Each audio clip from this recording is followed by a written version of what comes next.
जय हिंद दोस्तों, Vande Mataram. Kerala story.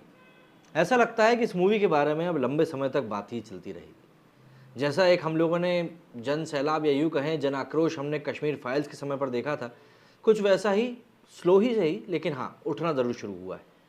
Kerala story के ऊपर बैन की बात भी चल रही है और ये सब जो भी कुछ हो रहा है इस मूवी के इर्द गिर्द, वो होना लाजमी भी है। जिस तरीके से केरल को लेकर पूरी बातचीत कही जा रही है, हो सकता है कि यहाँ पर केरल को बदनाम किया जा रहा हो, लेकिन यहाँ पर मुद्दा ये भी है कि जो चीज़ इस मूवी में दिखाई जा रही है, क्या वो सच्चाई के करीब है?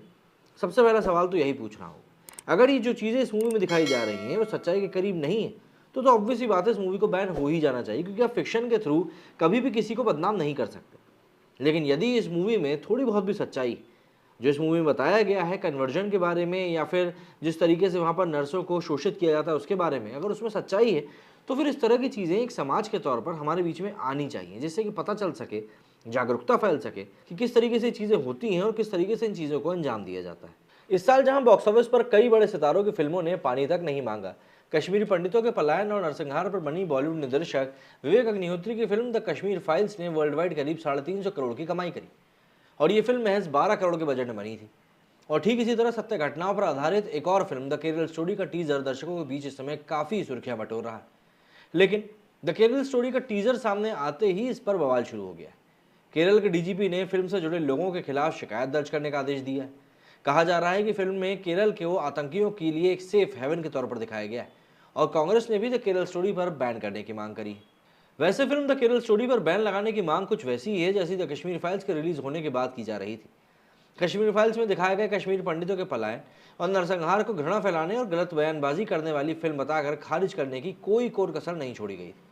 ठीक इसी तरह से द केरल स्टोरी पर भी इन्हीं आरोपों के साथ बैन लगाने की मांग लगातार की जा रही है। अब ये अलग बात है कि ये फिल्म भी कश्मीरी पंडितों के पलायन और नरसंहार की तरह केरल की लड़कियों से जुड़ी सत्य घटनाओं पर आधारित है। खैर, इस पर चर्चा करने से पहले जान लेते हैं कि फिल्म द केरल स्टोरी के टीजर में आखिर है क्या।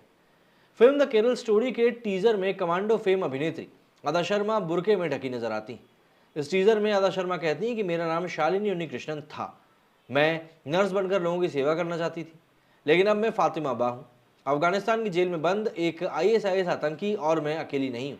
मेरे जैसी करीब 32,000 लड़कियां धर्मांतरित होकर सीरिया और यमन के रेगिस्तान में दफन हो चुकी हैं। केरल में एक सामान्य सी लड़की को एक खूंखार आतंकी बनाने का सबसे खतरनाक खेल चल रहा है, और वो भी खुलेआम। क्या कोई नहीं रोकेगा इसे? ये है मेरी कहानी, ये उन 32,000 लड़कियों की कहानी है, द केरल स्टोरी। वहीं करीब 7 महीने पहले आई फिल्म द केरल स्टोरी के अनाउंसमेंट टीजर में टेक्स्ट के जरिए पूछा गया कि अगर आपकी बेटी आधी रात बीतने तक घर नहीं आती है तो आपको कैसा लगेगा। बीते 12 सालों में केरल में हजारों लड़कियां गुमशुदा हुई हैं और कभी अपने घर वापस नहीं आई। इन टेक्स्ट के बाद केरल के पूर्व CM VS अच्युतानंद का 2010 में दिया गया एक बयान दिखाया जाता है, जिसमें VS अच्युतानंद कहते हैं कि बैन किए गए संगठन NDF के एजेंडे की तरह ही Popular Front of India Kerala को एक मुस्लिम राज्य बनाने की कोशिश कर रहा है। उनका प्लान 20 सालों में केरल को एक मुस्लिम राज्य बनाने का है। इसके बाद टीजर में फिर से टेक्स्ट शुरू हो जाता है, जिसके जरिए कहा जाता है कि बीते 10 सालों में हजारों लड़कियों को तस्करी करके ISIS के और अन्य इस्लामिक युद्धों क्षेत्रों में भेजा गया। 32,000 लड़कियों की सच्ची कहानियों पर आधारित। जाहिर सी बात है, उस समय भी इसको लेकर सुगबुगाहट हुई थी। अब देखिए, केरल इस देश का इकलौता ऐसा राज्य कहा जा सकता है जहां कट्टरपंथी मुसलमानों के खिलाफ हिंदूवादी और ईसाई संगठनों एक साथ आकर विरोध जताते हैं। अब आप सोच रहे होंगे कि आखिर ऐसा क्यों है, तो इसके पीछे की सबसे बड़ी वजह है द केरल स्टोरी के टीजर में दिखाए गए राज्य के पूर्व CM VS अच्युतानंद का वो बयान। दरअसल केरल में बड़ी संख्या में हिंदू और ईसाई लड़कियों के इस्लाम में धर्मांतरण का खेल काफ़ी लंबे समय से चल रहा है और हाल ही में 5 साल के लिए बैन किया गया कट्टरपंथी इस्लामिक संगठन PFI इसके लिए पैसों से लेकर नौकरी तक का उपलब्ध कराता था। हिंदू और ईसाई लड़कियों को लव जिहाद से लेकर नारकोटिक जिहाद तक के कई तरीकों से बहला फुसलाकर उनका धर्मांतरण किया जाता था। खैर, केरल में हुए अब तक धर्मांतरण के मामलों की संख्या कुछ हजारों में मानी जा सकती है, लेकिन अनऑफिशियल आंकड़ों की बात करें तो केरल में इस्लाम में धर्मांतरण कराए जाने की संख्या 32,000 से भी ज़्यादा ही निकलेगी, क्योंकि बहुत से मामलों में तो गरीब परिवारों के लोग पुलिस थानों में शिकायत तक दर्ज करा पाने में कामयाब नहीं हो पाते।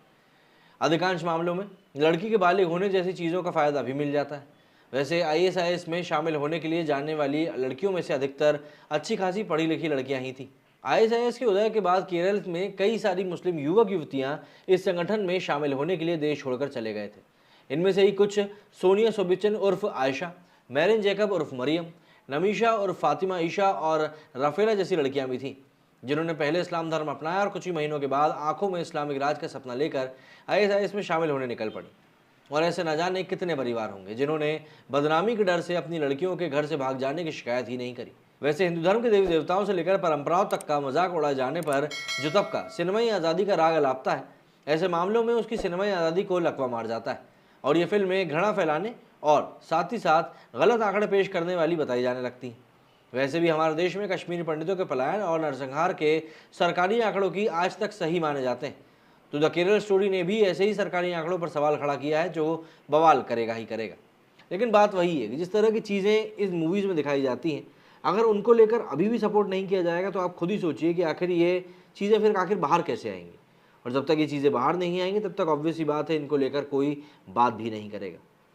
आप लोगों का इस पूरे मामले में क्या कहना है मुझे कमेंट करके ज़रूर बताइएगा, क्योंकि ये टॉपिक ही ऐसा है जिसके बारे में जब तक बात नहीं होगी तब तक बात बनेगी भी नहीं। जय हिंद, जय भारत।